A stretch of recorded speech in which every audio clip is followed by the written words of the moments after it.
Floyd and Aileen Bettis were married in 1950. Their home in Quitman, Arkansas, was described by many as an ideal American family home. They were a perfect couple, very happy, with high hopes for their future. Yet, something was missing. Floyd and Aileen wanted a child to nurture and love, so they decided to expand their family. On July 23, 1954, they welcomed their son, Jarrell Bettis, into the world. They adored him, and now their little slice of the American dream felt complete. Unfortunately, that dream would slowly evolve into a gut-wrenching nightmare as Jarrell got older. You see, Jarrell was no ordinary little boy. He was described as being unusually large for his age. As a result, he was bullied mercilessly by his peers. His behavior was strange and unsettling. He often had fits of rage, even throwing tantrums in public. So much so that their neighbors came to fear Jarrell. Over time, he became withdrawn, spending the majority of his time in solitude and secrecy. After some time, the Bettis neighbors began to notice their beloved household pets would turn up missing. Stray dogs and cats that once roamed the neighborhood would disappear suddenly. During the night, whimpering and screeching echoed throughout the once quiet suburbs of Mulberry Street. Much to their horror, Floyd and Aileen discovered that their son had been collecting the animals and hiding them in their family home. Jarrell had tortured and maimed the poor innocent creatures until they became unrecognizable. The situation went from unsettling to terrifying, and the neighbors took notice. One woman emphatically remarked, "If you'd seen his eyes, they seemed to glow at night." A family friend spoke highly of Floyd and Aileen, saying they were good people. But when asked about Jarrell, they insisted he was a brat, vicious, and cruel.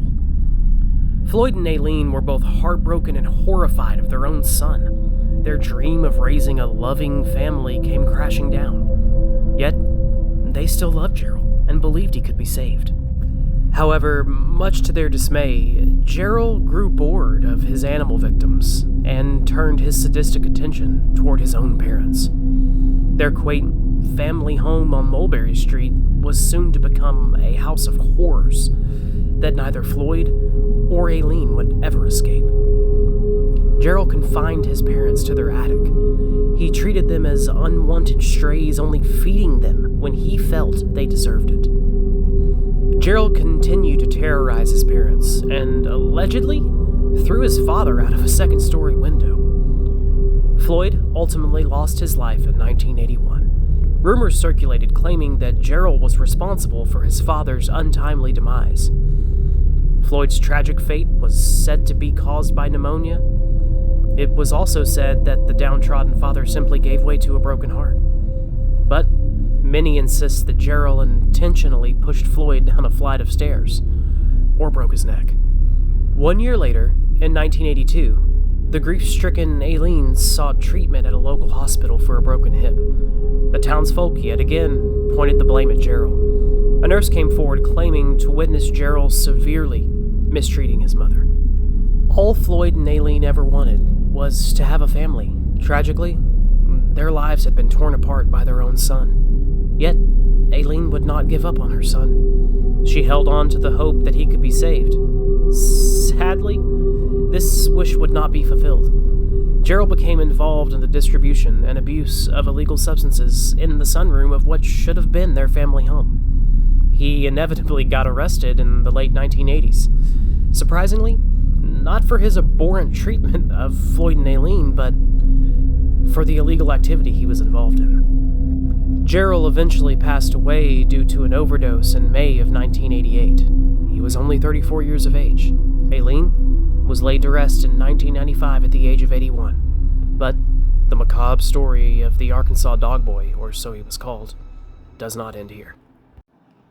The Bettis family home on Mulberry Street was inherited by a woman named Reba Carter. The property would change hands again shortly thereafter. It was purchased by a man, Tony Weaver, and his wife. They lived in the house for a few short years, but during that time, strange happenings began to take place. The Weavers were not believers in the paranormal, yet they'd quickly realized that something wasn't quite right with this suburban dream home on Mulberry. Before leaving for her night shift, Tony's wife would shut off all the lights in the house. Upon returning, they'd all be switched back on. Thinking it had to be an intruder, she felt uneasy, but didn't pay it much mind. It wasn't until a handful of pennies floated down the stairs and fell to the floor that she considered a supernatural explanation. As the situation grew stranger over the next 6 months, the Weavers could no longer simply ignore these occurrences. Tony detailed his personal encounter with what he described as the apparition of a soldier. He claimed, "One day I was working on the house, and I saw a man looking through the foyer into the living room. He looked like a World War I soldier, complete with a helmet. He looked so real." Tony charged toward the soldier, but the entity suddenly vanished. Tony and his wife packed up and moved out soon after this sighting. A different couple, Quentin and Stephanie White, bought the house from the Weavers in 2003. They claimed to have had further bizarre activity during their stay in the house. "Strange things would happen on a regular basis," Stephanie says.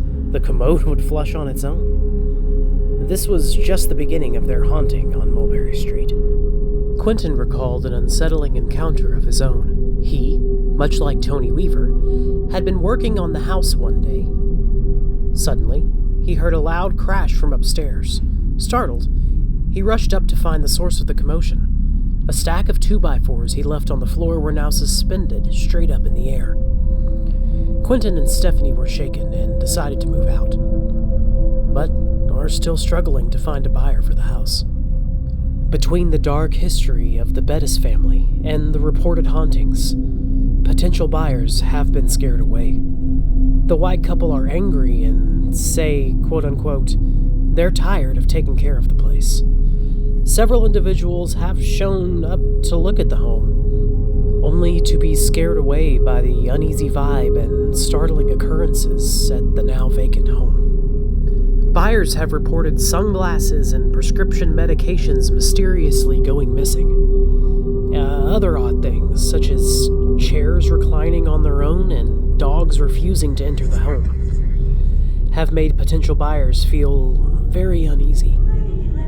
A few of the visitors even swore that they saw Jarrell running towards them screaming, "Get out!"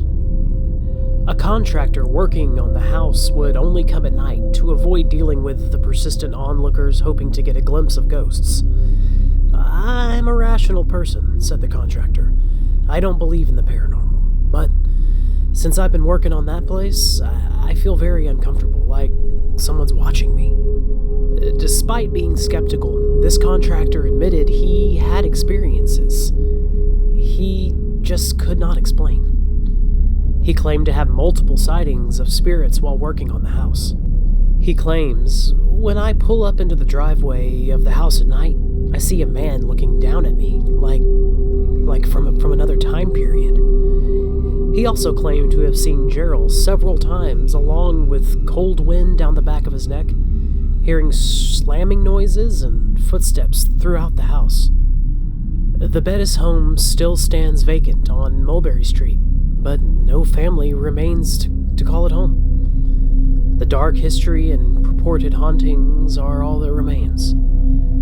Will you be the next resident of the infamous house of Jarrell Bettis? Well, it's still up for sale. Hey guys, Mind Module here. This is our first attempt at making a longer video, so thanks for listening. And if you enjoyed it, please don't forget to leave a like. Follow us for more chilling tales and bizarre history. And until next time, stay mindful of that thing lurking behind you in the dark.